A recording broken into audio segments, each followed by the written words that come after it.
This morning, hundreds of black sailors have been exonerated 80 years after a disaster nearly claimed their lives. Back in 1944, a pair of enormous explosions rocked a port in Northern California, Port Chicago. There were actually two explosions, one after the other, and it shook the entire East Bay. It shattered windows as far away as San Francisco, and it registered as a 3.4 on the seismographs at UC Berkeley. It wasn't just property that was demolished. 320 men were killed, scores more were injured. Most of the dead were black sailors loading the ships with no training in handling munitions and few safety measures.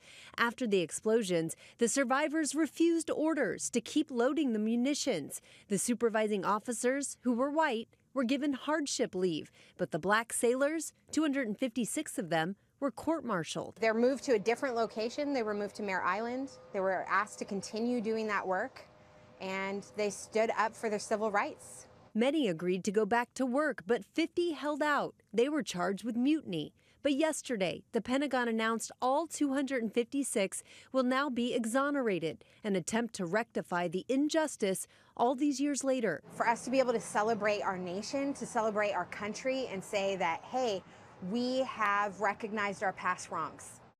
Some historians believe the Port Chicago disaster and the treatment of black sailors actually led to the desegregation of the military.